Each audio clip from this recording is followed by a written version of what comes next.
All right, we are live. This is the inaugural episode of Inside the hmm Sox presented by Grandstand Productions. And thank you to everyone at Grandstand that's helped us put this together, help us talk about the Red Sox. We're beloved fans, diehard fans that that love nothing better than just sit around and talk and definitely talk Sox. So I'm co-host. My name's Kevin Baver. This is What's Go up, ahead, guys? Rob. My name's Rob, and we are very excited. I've always wanted to do a podcast. I've always really wanted to talk baseball on a podcast. I see all podcasts all the time about baseball. Kevin's a big fan of the Red Sox. He's a great guy, and I have no better person to do it with than him. We're ready. Oh, this is awesome, Rob. This is so cool. Yeah, you hit the nail on the head. I've always wanted to do a podcast. Never dove into the podcast world and especially Red Sox content where it's hmm so competitive, right? How are we going to differ from everybody else? How are we going to talk about things that everybody else is talking about? And reality is just being us hmm and being true to what we know and the information that we have at our hands and add a little bit of humor and fun to it and make it the best. So what do you think? I feel like I'm ready for it as well. I know what it's like with Red Sox content. Like on my free time, I like to post on TikTok. I'm gonna be Mhm. sharing this link on there once the podcast is up. So anybody who's Absolutely. watching this from TikTok or wherever you post it, you guys already know I like to make content, make things fun, make baseball fun because baseball is still a growing sport now. It's starting to get up there. It obviously everybody's talking about it. Everybody's playing MLB the Show more. Everybody's talking about baseball more. Yeah. So we just want to show that baseball is fun, and I like putting a comedic twist on it, but especially being able to have no filter and talk about anything. That's why I've always loved podcasts because you can have your own you can open up and you can talk about whatever you like. And I feel like this is a perfect place because obviously in TikTok you can only do it in shortened periods of time. Yeah. Here you have a lot of time to just talk about whatever you like. And that's a great format. And once again, thank you, especially Justin at Grandstand Productions that help us set it up with StreamYard and just to be able to talk, like you said, baseball's not dead, right? Like we hear that Mm-hmm. saying all the time and you could see it. You could see it with the playoffs that we're in the middle of right now. We got, two good series. We got the Phillies and the Padres, which I know I have vested interest in, just watching As Kyle. expected. Yeah, of course. Kyle Schwarber just hit bombs going, why can't this be at Fenway right now? Why can't we all be having Oh, fun? And then also, on the other hand, the Yankees are down 2-0, so there's there's nothing music better to my than ears. that. Nothing better. I never thought I'd be rooting for the Astros ever, I ever in my life. I thought about this. I literally sat here. I had a memory on my Snapchat and social media, and it's kind of crazy to me to think a year ago I was rooting. Obviously the Red Sox were playing the Astros a year ago, so you're like, oh fuck them. Sorry, didn't Yep. mean to swear, but you get the point. But Oh f yeah. them. You know how it goes. But now it's you're rooting against them on the Yankee side, and you're like, oh, go Astros. Obviously, personally, you got to root for Christian Vasquez deep down inside because Oh, that's absolutely. our boy. And also, Yeah. you can't root for the Yankees. Come on. Obviously, after this, I'll root for whoever the Astros or Yankees go up against in the World Series. That's my Of course. team to win. That's Obviously, you don't want to root for them, but for right now, I'm a temporary Astro fan just for the series, I'm okay with just for that. the I'm okay series. with that. Listen, it's yeah, it's an odd feeling, like you said. It's weird and the most unfortunate part is just, us not being there. Us not being there, us going into the season with the expectations that we had. And we could talk for hours what happened over this, the last 162 games in the regular season, the amount of guys we put on the IL, the Chris Sale. Who would have thought Chris Sale would be like an experience now, right? Mm-hmm. Like from the guy who was just a dominant pitcher, not in just the American League, but in all of baseball. And now it's Mm-hmm. like we got to wrap this guy in bubble wrap and figure out Oh, figure out where he's going. with Chris Sale, it was a weird situation. Obviously, I wanted him to be back, and we all knew about like I said, like you said about the injuries. We've had James Paxton. We thought he was coming back Yeah, September yeah, early, no appearances at all. And no I wouldn't appearance. mind seeing them obviously on if it was a team friendly deal, go after it. One thing that I really liked is there are a lot of bright sides of this team, even though this was a crappy year. Michael Walker is a guy that I really like this year. He had an Looked amazing awesome. season. Who would have thought? Who would have thought that Michael Walker would be Yeah. back to his old form. I really liked him. a lot of bright spots. Tristan Casas is going to call it up. He's going to be Yeah. amazing next year. I think a full year Tristan Casas and Rafael Devers at the hot corners are going to be fun to watch. And then the Yeah. main thing that I think everybody's going to be talking about is Xander Bogaerts. Here we go. He is a Gold Glove. Okay, first things first, I want to say congratulations to Xander for getting the Gold Glove Absolutely. nomination. For the first time in his Absolutely. career, he's had one of the best defensive years of his career. And honestly, he has the best DRS at shortstop. So I wouldn't be surprised if he wins that Gold Glove. So Yeah, we'll be very mean, happy. I would be very happy. For Xander, it's long overdue. Let's be honest. I mean, Xander Bogaerts has been a fundamental piece at shortstops, not just for the Red Sox, but if you look at Major League Baseball, where the shortstop position has really become interchangeable. We saw Carlos Correa jump ship in Houston and go to Minnesota for the little bit amount of money that he got. Yes, he's opting out again. The Yankees have struggled to put someone since Jeter left, someone stable at shortstop. You had the Javi Baez, which was like this shortstop second base hybrid, in Chicago, and he's now in Detroit, and the career's going down. The only other person that I could think of that's been a piece is Francisco Lindor. But back to Xander. What's going to happen? This is Rob, I know you're optimistic, and this is what I'm terrified of. So let me throw it out there, and we'll see what happens, see what sticks. Xander Bogaerts, the day after the World Series ends, and we could start that negotiation process in free agency, right? What is that going to look like? What are we hoping for? Like, why do we get him on a plane? Right? I think he's hanging out in Aruba right now, right? He's back home. He's doing his thing. I'm sure he's sitting there. He's contemplating. Do we get him on a plane to Boston? Does Heim sit down with him? Does upper management sit down and say, "Listen, we're not letting you out of this room until we figure something out"? I honestly think, I hope he's enjoying Aruba because I'll be there. I know for my vacation in a couple weeks. So I hear it's nice. So I mean, he deserves it. He worked hard this year. Honestly, I really think if anything, your main focus this offseason, your first order of business is you have to extend Xander Bogaerts and Rafael Devers. I mean, Rafael Devers can be like on a back burner a little bit because he still has a year of club control and he has arbitration. Xander Bogaerts, you need to lock him up. If you're the Red Sox, he has been on your team since 2013. 9 years of greatness, then a solid shortstop. He started at third base. He platooned with Middlebrooks. We all know that, that Middlebrooks Bogart situation.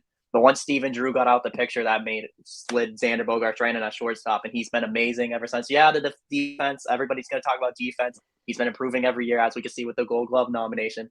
But he has been one of the best hitting shortstops in all of baseball. Top and led the league in average mostly the whole entire year, I think he was top 3 or number 2 in average because Judge kind of dipped. Judge had an amazing season, by the way.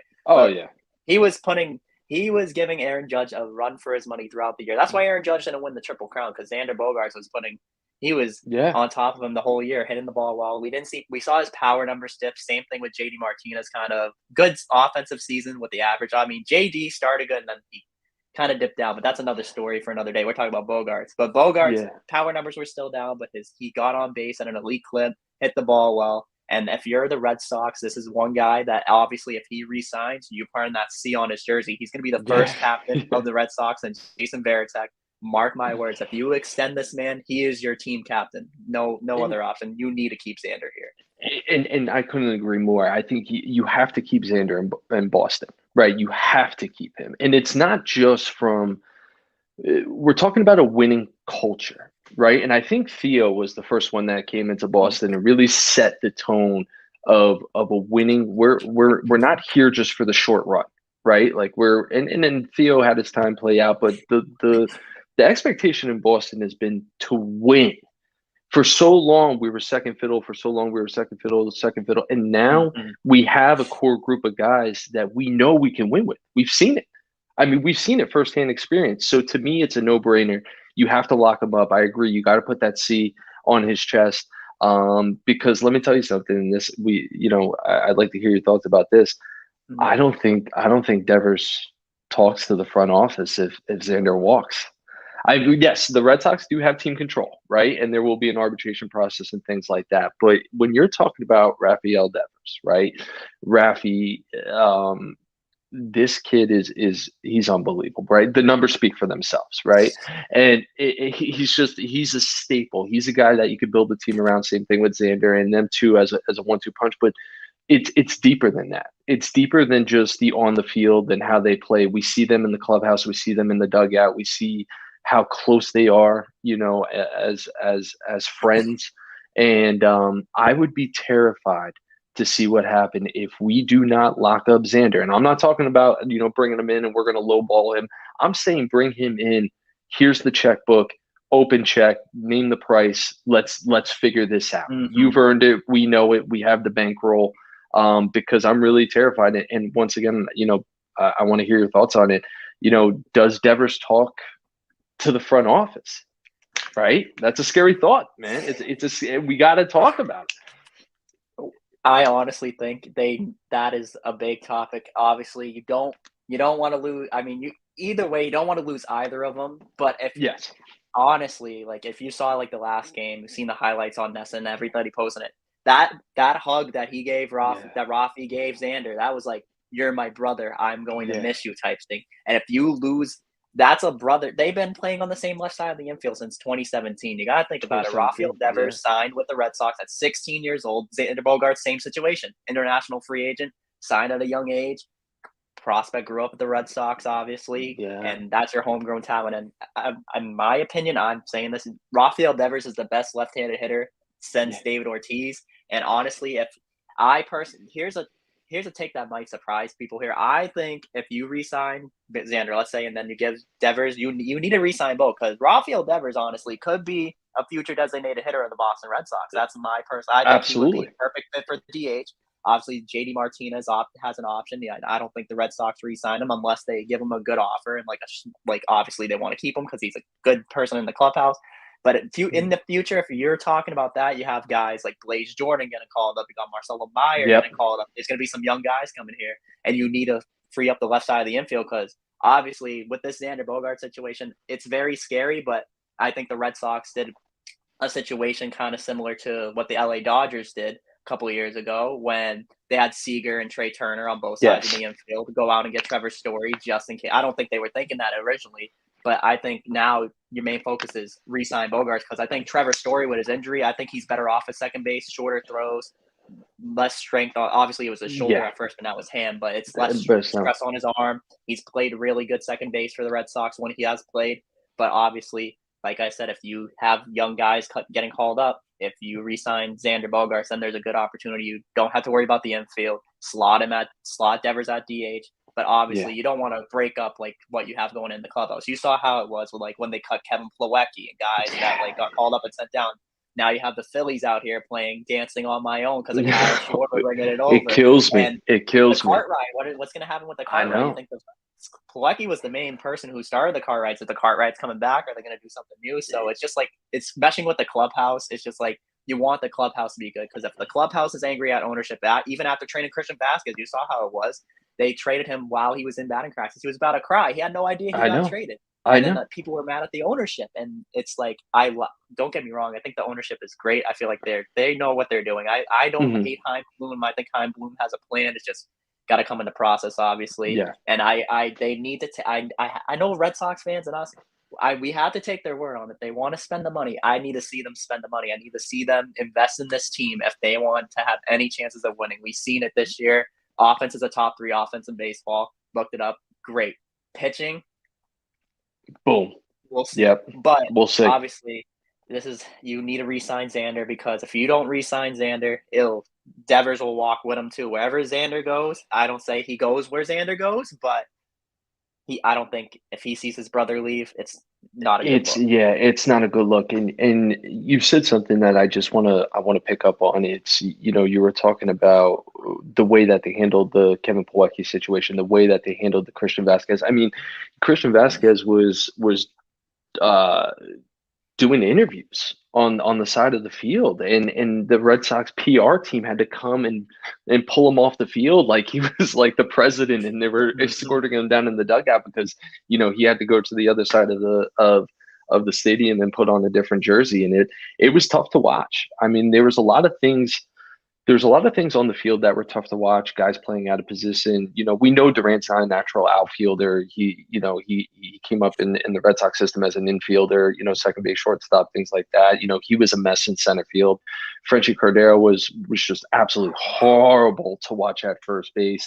In you have to set the tone with the Bogart signing that we're going to do it. We've heard the screams, we've heard the cries. The Red Sox fans are, we're not a patient bunch, right? We're not going to sit by. And I love your optimism with ownership. I love ownership as well. We all love, the logo on the front of the jersey, the logo on the hat, before anything else. But I think you need to set that tone of we're going to stick with the guys that are homegrown. We have the culture, we have the pieces here, and then Trevor Story. For me, what Trevor Story has done is he has eliminated any question about second base. Right? We haven't had that since Pedroia, right? Like we haven't had someone at second base. Christian Arroyo could play second base. Kike came in and played a couple games at second base and things like that. But Trevor Story, that signing for me was like, okay, we're done with the second base issue, right? So you have Story, you have Tristan Cassis coming up, just looking like an absolute animal, right? Like an absolute animal. I'm so excited for a full season of Cassis. I think he's just going to be an absolute terror at first base, both offensively and to be honest with you, his defense isn't horrible. I mean, I'm not going to say that his defense is great and this and that. We only got to see like a month, a little bit over a month of him playing. So, I think a full season we'll kind of see that. But you're talking first base Cassis, second base Story, shortstop Bogarts, and then you have third base Rafael Devers. What's better? What? Nothing. That's probably right? one of the best infields in the AL East, probably in the American League. Yes. And there's also there's a lot of things too. You got to think platooning first base. Obviously, you still got Casas, but if you want to give him days off, the Red Sox still have an option. They can pick up on Eric Hosmer. The Padres are paying most of that contract, so you'll have a platoon situation there. Even maybe Casas, who knows? Casas maybe DHs next year if JD walks, and then we don't know that, but it could be a situation there where you'll just let the man hit because he could be a DH too, and then you have Hosmer there. But it's up in the air. But I think Casas is going to probably be the main first baseman. There's no way you're taking that job from him. And I think the coolest thing is we have options, right? Like, yes, was this a lost season? Finishing, dead last at the bottom of the AL East is not something. But when you talk to Red Sox Nation, right? When you talk to Sox fans like you and I, we're like, this is the best worst team I've ever seen. You know what I mean? Like it's true. True. We don't want to finish in last place ever. To me, that's completely unacceptable. Just with the culture in Boston and what we've built since the turn of the century, and the championships that we have since the turn.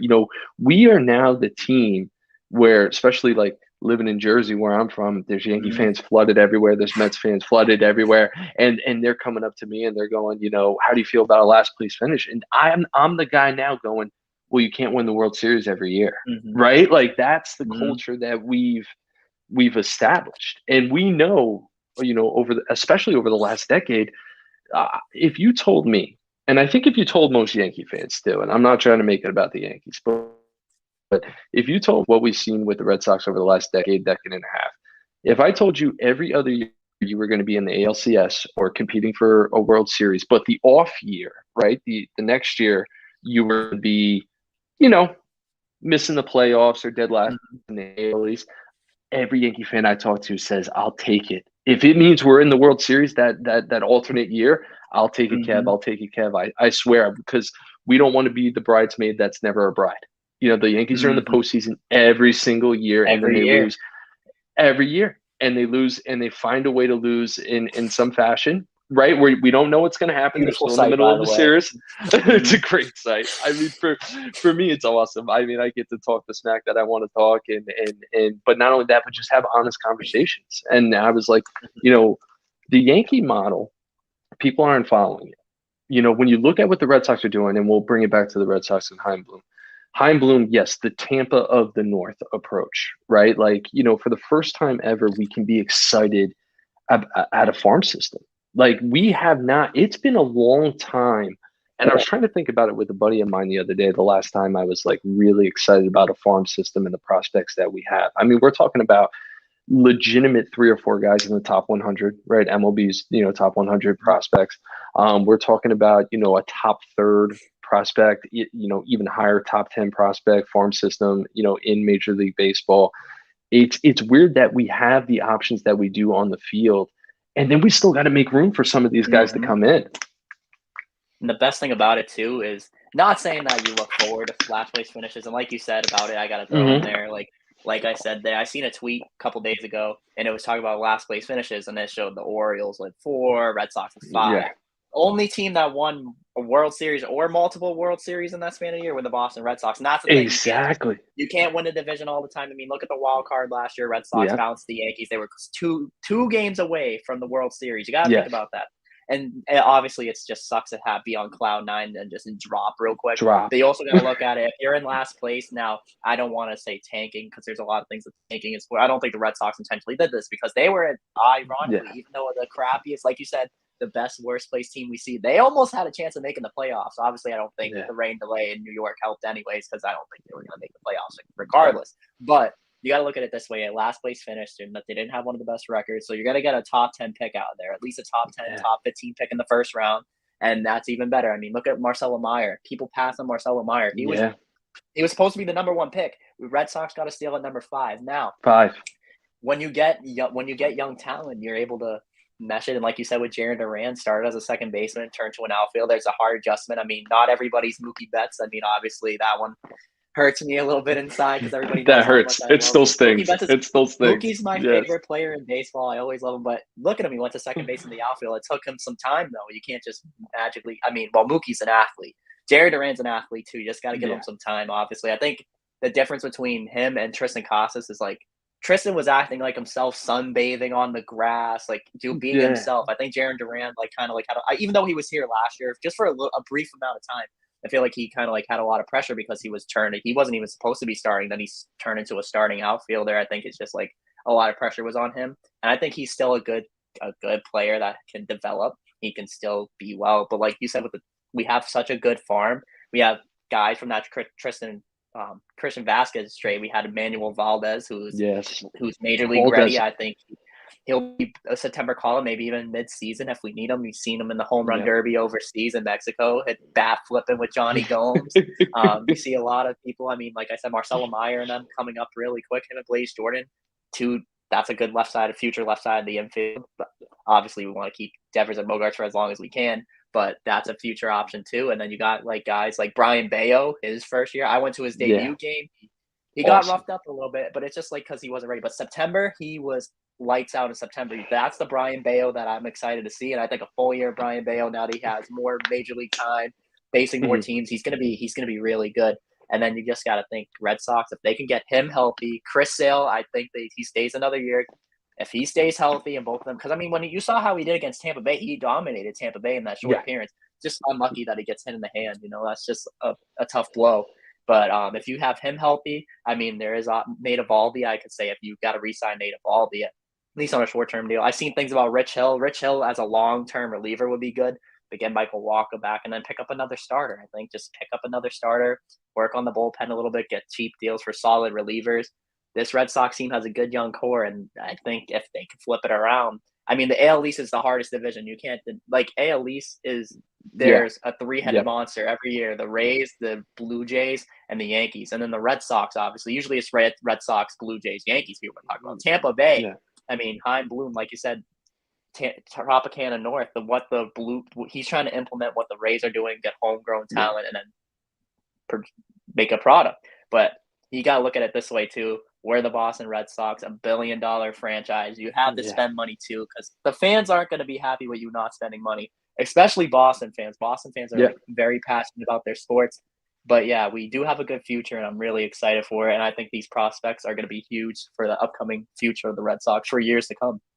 Oh, absolutely. I mean, you hit the nail on the head, and we got to spend money, right? Like we have to spend money, Rob. Like this is no longer an option. And I just want to talk about the luxury tax for a second, because This is money that MLB created to level the playing field, right? Like, the higher market teams, right, that are spending over the threshold is to go to the smaller market teams in order to stabilize, competition, right?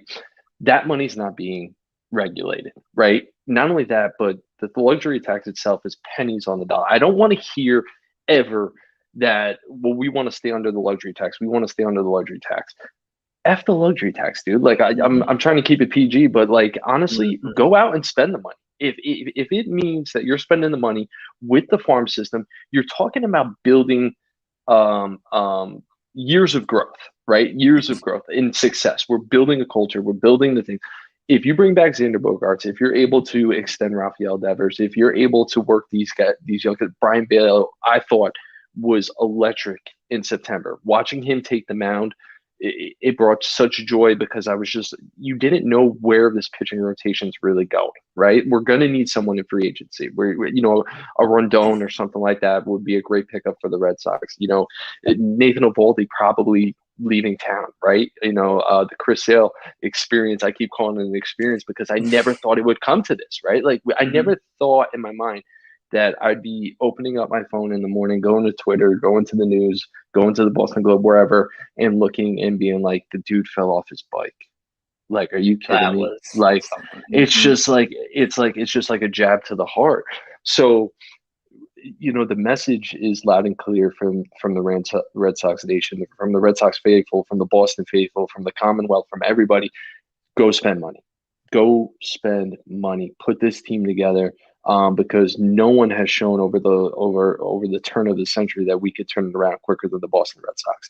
The Giants have done it a few years out in San Francisco, where they had this weird thing where they were successful like on even years, right, in Mhm. the early Every 2000s, even year. every even year, right. But now we know that the Red Sox can truly, truly turn it around, and there's not a rebuild.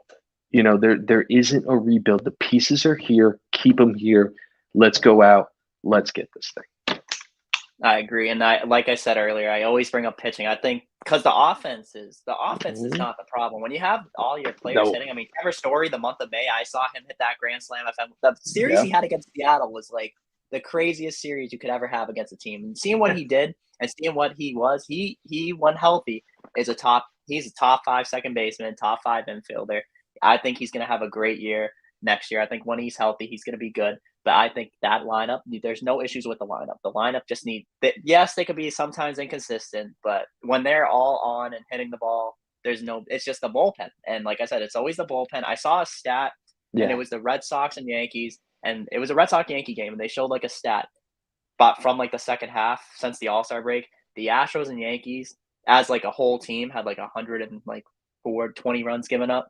The Red Mhm. Sox bullpen, just bullpen alone, 152 runs given up since Oh the my All Star break. So god. that uh, the starting rotation was not bad. The starting rotation, I Yeah. think I'm a big Nick Pivetta guy. I think Nick Pivetta, he has his I love moments, but Nick if Pivetta. he's on, he's on. Yeah. I think he's gonna be great. I think it's just everybody had it's one of those years where you can't get luck.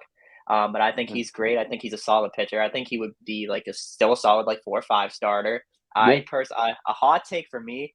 I'm not gonna lie. I see Evaldi. I can see him if they resign him, but I can see him going to LA to the Angels. Yeah. But a guy that the Boston Red Sox should sign. You heard it here first. Clayton Kershaw. I on a 2-year deal, a 1-year deal. Okay. I know Jacob DeGrom's a free agent, but I see him Yeah. going Yeah. to like Yeah. Atlanta. The Red. I Yeah. mean, He'll be I in wouldn't be Atlanta. if the Red Sox do spend the money. I wouldn't be surprised, but I think he's going to Atlanta, or I don't see him going back to the Mets unless they give him a deal. But Clayton Kershaw, he's a veteran presence. Obviously, I like the like post. that. I think the postseason. Obviously, people are going to be like the postseason numbers. Kershaw. You Yeah. saw how he Yeah. did this year, but I think get a veteran guy in that rotation. He eats a lot of innings. He's a solid pitcher. He's just a good guy. Pitches well. He eats innings when he's healthy, and he's a guy that I think will definitely bolster the Red Sox rotation because I mean you only have one lefty in Chris Sale, but like I said, Chris Sale it's like Yep. an experience. You don't know. But having a solid left-handed starter in there would be good. And then another guy that I really would love to see in Boston, Edwin Diaz. We need a closer. We need a closer. The I know Garrett trumpets. Whitlock because what you could do here, I know people are going to be like, I saw a tweet. again, I always see tweets about Red Sox stuff. Garrett I know. Whitlock, someone said Garrett Whitlock is more like of like importance if he was a starter than a reliever. And I could see it. If you throw Whitlock in the starting rotation, he got good stuff. Hmm. Tanner Houck, you could have him as a long reliever. You have a setup man as Tanner Houck, and then hearing the trumpets at Fenway is just music to my I ears. know. Make it It's happen. Make it happen. here's what I'm worried about. And like I said, being in the New York metro area, I'm literally 20 minutes from New York City, right? So I'm afraid that the Mets are brewing something with Steve Cohen as the owner now. And obviously, there was a report last week of possibly Theo Epstein going to their front office, with the Mets, which would that like it made my heart. And listen to this, Rob. My buddy said, I remember he read the report. He sent it to me in a group chat, and he said, "Hey Kev, Theo had a tenure in Boston, right? And the fact that he said tenure in Boston, I almost lost my mind. I go, this guy." Is one of the most brilliant baseball minds to ever do it. It wasn't a tenure in Boston. Like we don't It have was a legacy. it It was was a a legacy. dynasty. It's a dynasty, and not only that, but we don't have four world championships without Theo Epstein. I mean, I Mm-hmm. truly believe that we don't have four world championships without him. This man is going to have his own corner in Cooperstown. He's going to have his own display. He could easily go into the major league front office. You could see him in some sort of commissioner role or something like that. I know he said that he doesn't want to do it. I know Theo kind of picks and chooses what he wants to participate in. But yeah, I mean, Edwin Diaz, I saw a lot of Edwin Diaz this year. A lot of Edwin Diaz this year, and I think the Mets are going to make a healthy offer at him. But Edwin Diaz has set the market price, for himself. Mm-hmm.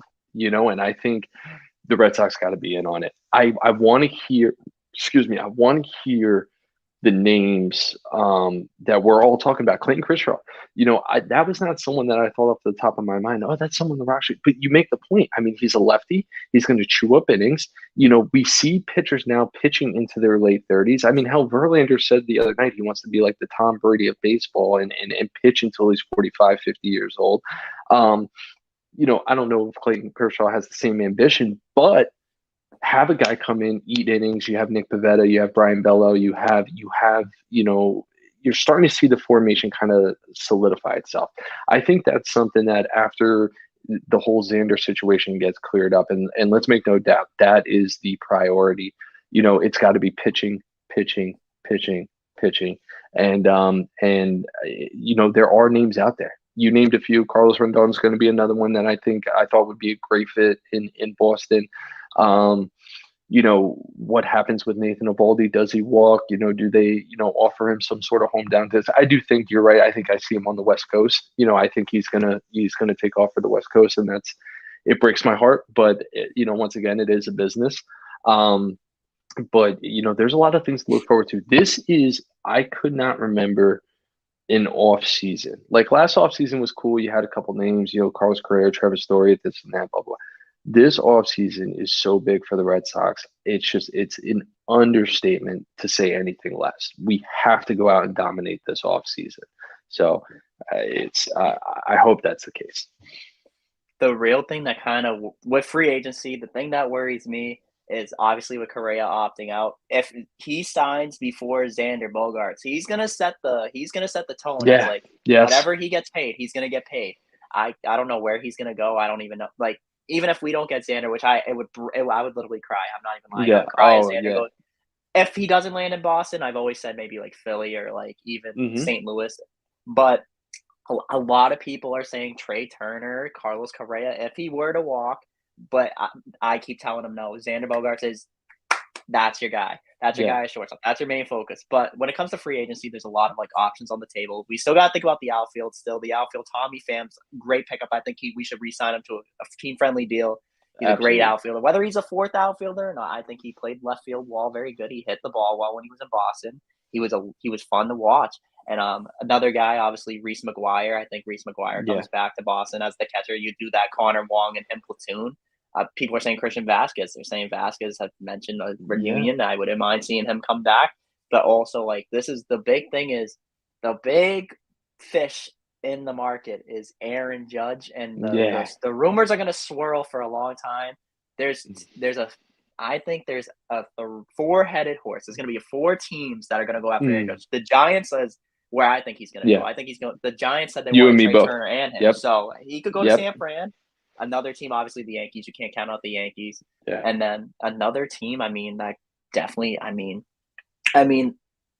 I would not mind. I would not mind Aaron Judge I'm coming not here. minding. I'm not It minding. would be if Aaron. Listen, if Aaron Judge came to, I don't want to sound like I know a lot of Red Sox fans. Like people are gonna be like, "Oh, you sound like every other Red Sox fan." No, I'm not No, saying he's coming here. I said the Giants, but if the Red Sox offer the money, imagine how crazy baseball Twitter it, would go if he went to the Red Sox. It would be it like would groundbreaking. it would shut down. I think it would be the first time Twitter actually collapsed on itself because I'm with you. I don't see why you don't at least have a conversation with Aaron Judge. I mean, why not? I'm also with you. I think he winds up in San Fran. I was reading an article that San Fran's willing to part with almost $750 million That's a for lot of money. Trey Turner and Aaron Judge. And I don't think it's a bluff either. I don't think they're bluffing. I think they want to Mm-hmm. be competitive with the Padres. I think they want to be competitive with the Dodgers. I don't think they like playing second fiddle, especially to the Padres. I mean, obviously Mm-hmm. their rival is the Dodgers, but the Dodgers have had such immediate success. Um, but yeah, don't be shocked, Red Sox Nation. Like, do not sleep on the fact that you let Kyle Schwarber walk, right? You trade Hunter Renfroe away, two power corner outfielders, right? And we know we need that power corner outfielder. Verdugo, everybody loves Dougie. We all love Dougie. What he did post All-Star break and his numbers and things like that, arguably, his best few months of baseball in his career. But do not sleep on the fact that we may be in the discussion for Aaron Judge. Don't sleep on it. Mm-hmm. Don't hate it. Don't knock it because the guy is who he is, and and you're not going to say no to. You have to have the conversation. You have to. You can't. That's not the day that you decide to shut the phone off. Right? Do not disturb. That is not the day because I think Hein Bloom's going to be working very hard. Now, little side piece, and then we could start wrapping it up. Is Kike got extended Mm-hmm. right towards the end of the Mm-hmm. season, and there was an article that came out, and we should talk about it for a few minutes. Is Heim told Kike that this is going to be a Mm-hmm. completely different Different roster. team. Yeah, a completely different team, right? Completely different team next year, and we all kind of like all of a sudden we were like whack-a-mole, right? Like we were popping up out of the burrows and going, what Mm-hmm. does he mean by that?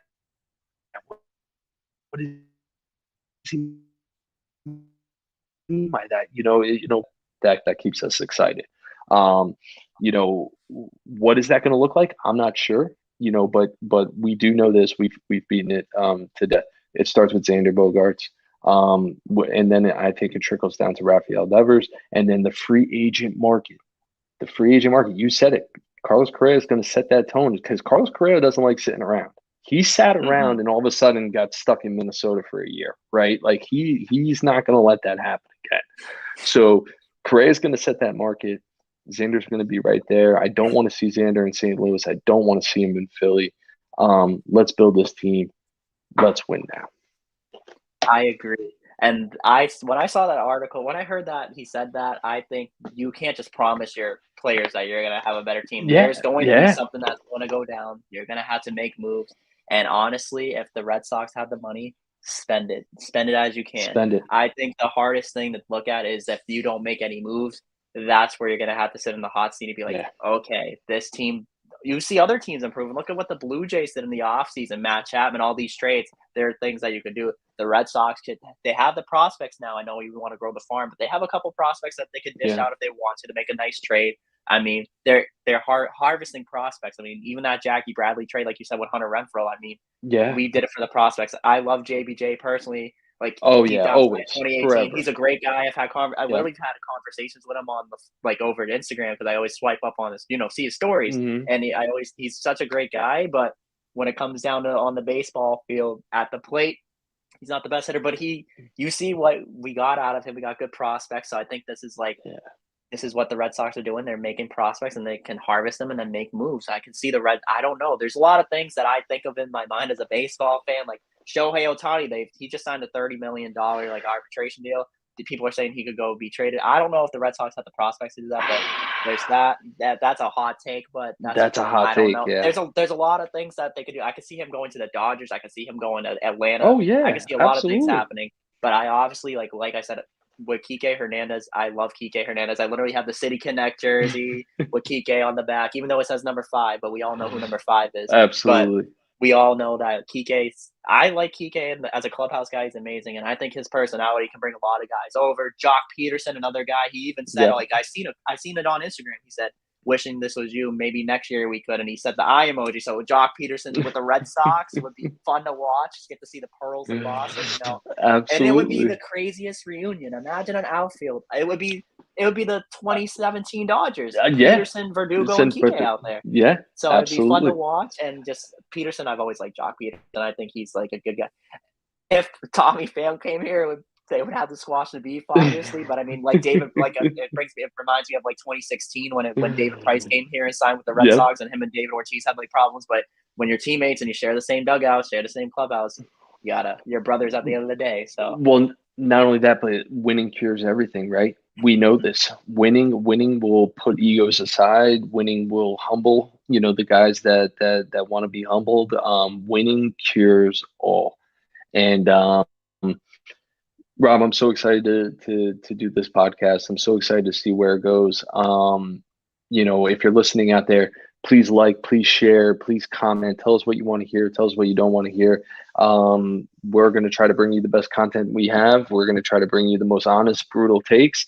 I think this is going to be a good dynamic, Rob, and without a doubt. this is going to be awesome. I mean, what's better? Get to talk Red Sox baseball. I mean, is there anything better?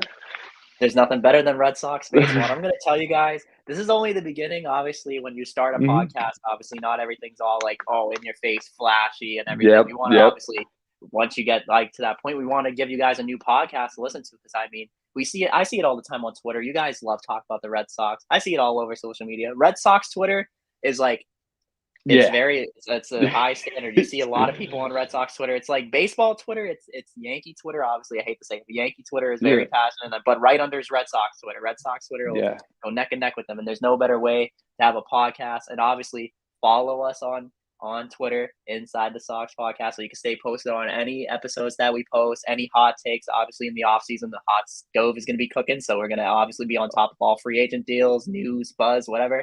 Then when the season starts, it's going to be we're going to have a lot of fun this year. Big year.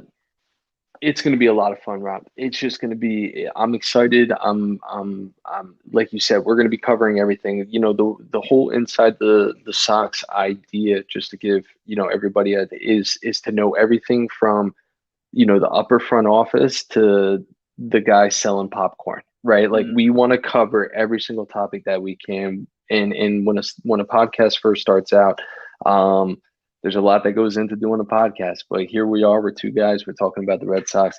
We're going to make the most of it. Thank you so much. Grandstand Productions. Like, share, please. Thank you, everyone. This has been awesome, Rob. Thank you, brother. It's been awesome, Kevin, and I can't wait for a fun year. We got more episodes. Oh, it's going to be great. We're already off to a great start with these takes. I'm excited to do this. I'm excited. Thank you, Grandstand Productions, for giving me the opportunity and us the opportunity to even host this podcast.